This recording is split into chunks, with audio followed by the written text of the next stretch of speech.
Sunday is a day when we remember all of the saints of God, known and unknown, ordinary and very extraordinary, past and present.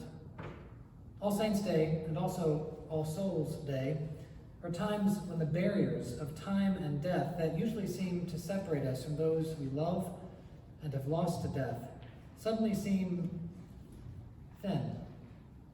Times when life and death dwell close together, when the living and the dead are both part of the same reality. We certainly get a sense of this from this morning's readings. In our first reading, the prophet Isaiah has a vision of a banquet, a lavish banquet for all people, a feast in which death is no more, and where tears of grief are wiped away.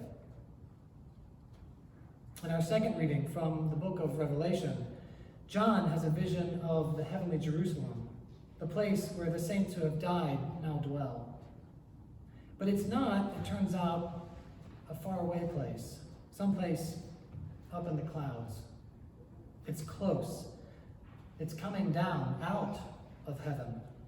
It's not just up there, it's also here, among us.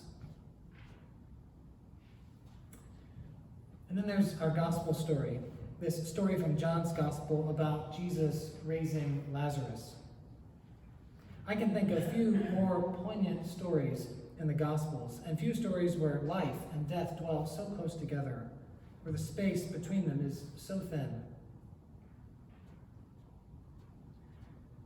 When we hear stories like these today, stories about God destroying death, stories about heaven and earth touching, stories about people who were supposed to be dead coming out of tombs, they can seem a little otherworldly. And yet, I have to say, at the same time, if I'm honest, that I have had experiences like these before. Well, not of dead men coming out of tombs, but experiences when the space between life and death seemed thin. Maybe if you're honest, you've had experiences like this too. Maybe you're walking along, going about your day, minding your own business, when all of a sudden you are reminded of someone you know who has died.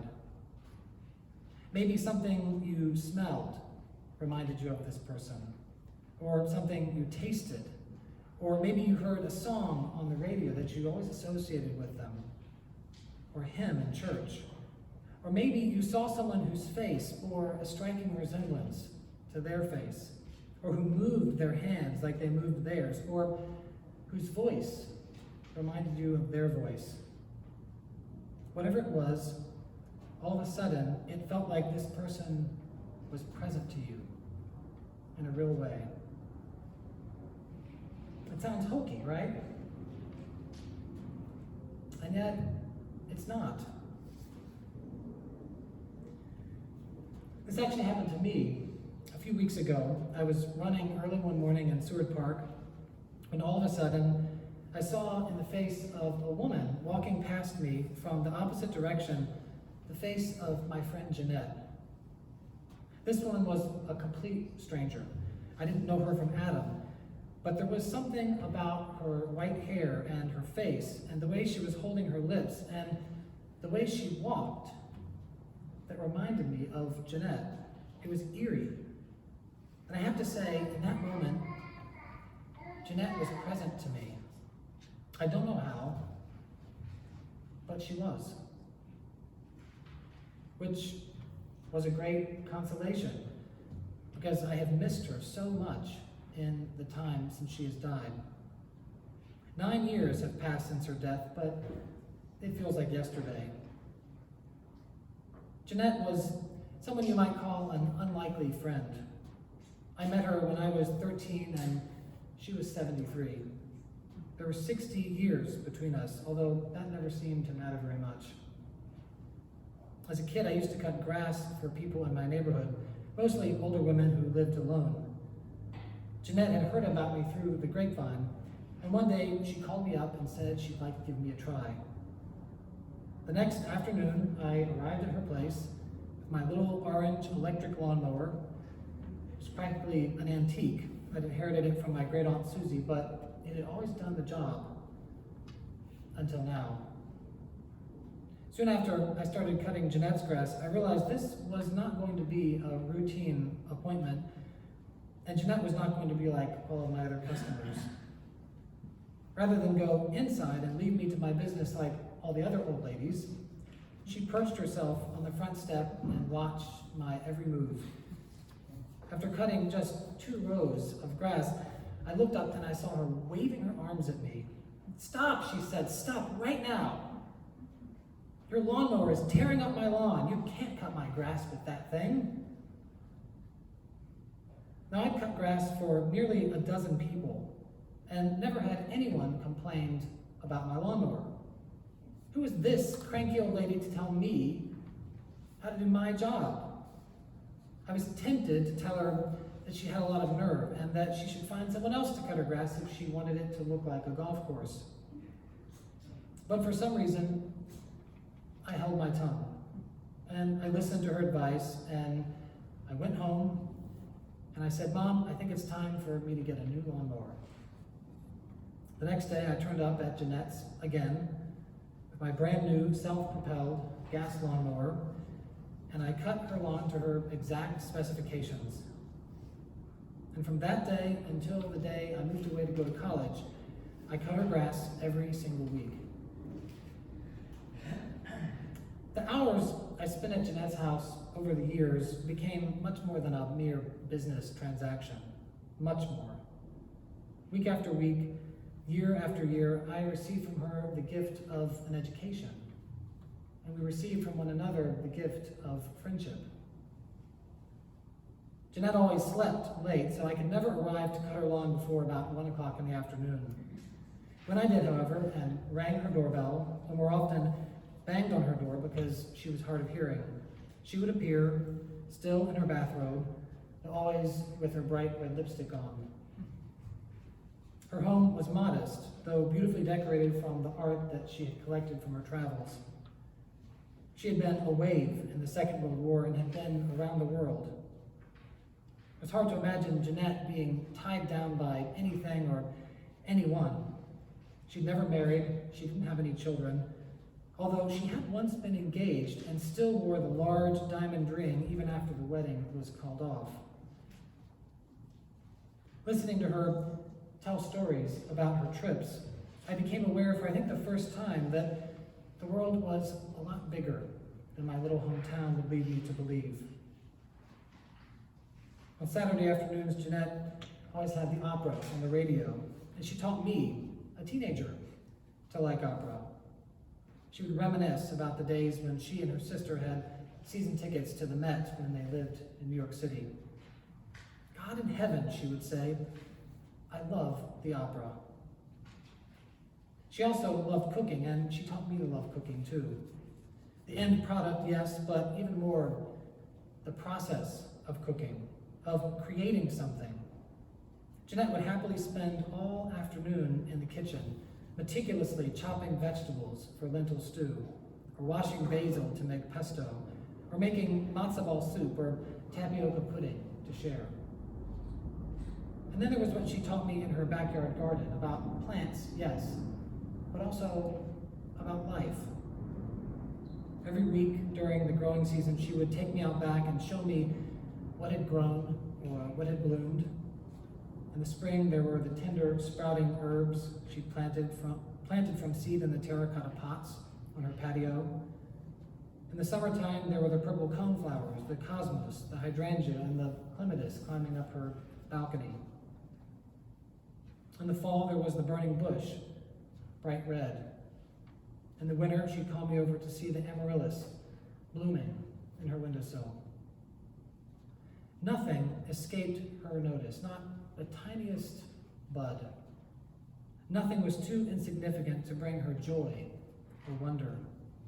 And she taught me to pay attention to these things too, not to miss a thing, to be engaged with all of life. Every moment is to be savored. And speaking of being engaged with all of life, Jeanette taught me about being politically engaged. Although she promised she would love me no matter how I voted, she never minced words about her own opinions. She would swear out loud while watching the evening news, and if she got mad enough, even throw things at the talking heads on the TV. Jeanette showed me that it's okay to get angry sometimes, that it's okay to speak my mind, that it's okay not to be afraid to stand up for myself or others, especially when justice or human dignity are at stake. One day, she found out that another customer of mine down the street, Margie Clark, wasn't paying me enough. So she rang her up and told her she was a cheapskate for not paying me enough, and that I should be paid what I was owed, and the week after, Margie Clark did. Jeanette also taught me a lot about God. She was Jewish, although she hadn't practiced since childhood. But in our chats about religion, she taught me, in the South, a region of the country not known for its open-mindedness, she taught me that God must be infinitely more accepting of our differences than we could ever imagine. We're all children of the same God, she must have said 1,000 times. Over the years, through more encounters like these than I can count, Jeanette came to love me, and I her. One day she declared that she was adopting me as her grandson. "I bet you never thought you'd have a Jewish grandmother, did you, sweetie?" she said. Even when it came time for me to retire from cutting her lawn, when I moved away to college, we kept in touch, usually by email. She would stay up into the wee hours of the morning on her computer. Whenever I was home, though, I would go by and visit in person. Every time I saw her, it seemed like she got smaller and smaller, frailer and frailer. And every time she'd inquire about my prospects. "Have you met any nice young women at college?" she'd ask. "No," I'd reply awkwardly, wondering how I would ever tell her there probably weren't ever going to be any nice young women in my life. And then, one day Jeanette got sick. It was lung cancer. It hardly seemed possible. I mean, of course, I knew she was old, but I just kind of assumed that she would always be around. I think she assumed this too. She always said she wanted to live to be 100. But as much as she relished life and as much as she wanted to live longer, her body began to wear out. Not long before she died, I decided I wanted her to meet Michael, my now spouse. Just couldn't imagine these two people I loved so much never having the chance to meet each other. So I sent her an email and I told her there was someone that I really wanted her to meet. A few weeks later, when we were home at Christmas time, Michael and I went over to her house. We rang the doorbell, and after a few moments, the door opened. A tiny, stooped figure with a cane greeted us. She was so thin I barely recognized her, but it was Jeanette all right. The bright red lipstick gave her away. "Come on in, sweetie," she said.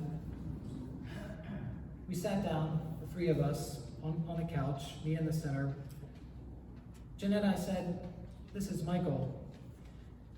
Taking note of Michael's Mediterranean physique, she didn't miss a beat.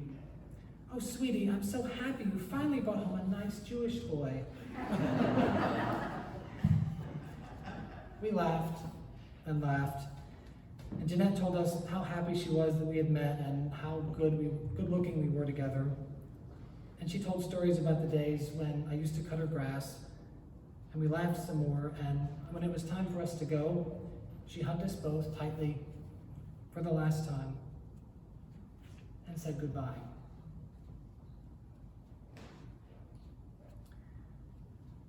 Now every time I smell freshly mown grass, or I hear an aria from La Traviata, I think of her.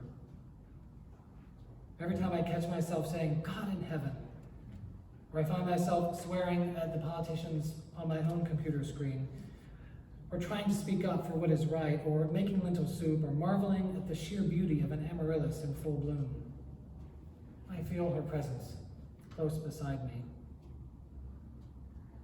That day in Seward Park a few weeks ago was one of those times when I felt her presence, when she seemed close, when all of a sudden everything that separated us didn't seem to have that much power anymore. I could see her face. I could hear her voice. I was standing with her again in her backyard on a hot summer day, listening to her talk as she deadheaded plants. And she was real as the tears that were welling up in my eyes. It was like a curtain that normally stays closed had been pulled back for a moment. And here we were again, together. She was inexplicably present.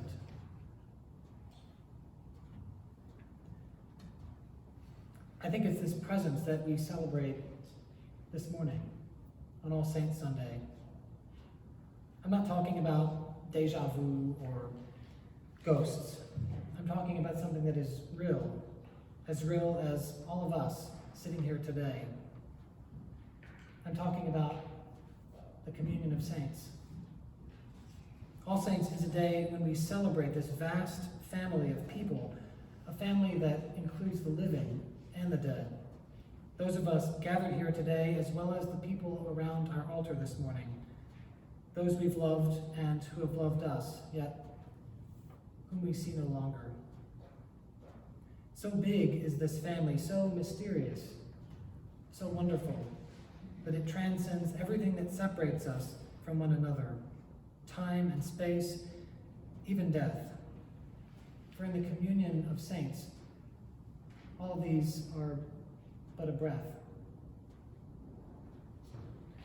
We might not think about the communion of saints very much as we go about our routines. We are a part of it, and it's always with us, always near. But most of the time, it seems invisible. We're oblivious to it. I know I certainly am. Every once in a while, though, we get a glimpse of it. We taste it, or smell it, or see it, or we feel it deep in our gut. Perhaps, like me, caught off guard by Jeanette's presence with me on my run. We're reduced to tears by it. And then we know it is real. Today, All Saints is one of those times when we see in plain view what is always present to us, but what we so often miss. One of those times when the curtain that seems to separate us from those we've lost in death is opened wide, better yet, torn down altogether, and we see one another face to face again. One of those times when we know ourselves to all be part of this family. I have to confess, I don't really know what happens to us when we die. Sometimes when people find out what I do for a living, the first question they have for me is, so, what do you think about heaven? I think they assume that as a priest, I must spend all of my time praying and thinking about heaven. And they're sometimes a little shocked when I tell them that I don't really know what heaven is like, but that I hope it's not all clouds and harps and wings and white robes and perfect people, because all of that sounds really boring. I tell them that I prefer to think of heaven as a great meal, a feast with everything our hearts could desire. Delicious food and wine poured out freely. And the whole communion of saints is there. Jesus is there. The patriarchs and matriarchs and prophets are there. The apostles and Mary, the Mother of God, are there. Sinners are there together with the saints and the martyrs. And your loved ones are there too. Your mom or your dad, your sister or your brother, your spouse, your husband, your wife, your child, your friend.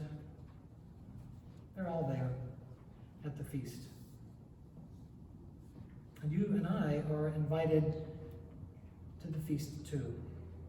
Even now, we are invited to it in this lifetime, at this table, until the day when death summons us, as it will all of us, and we take up our places at the eternal banquet.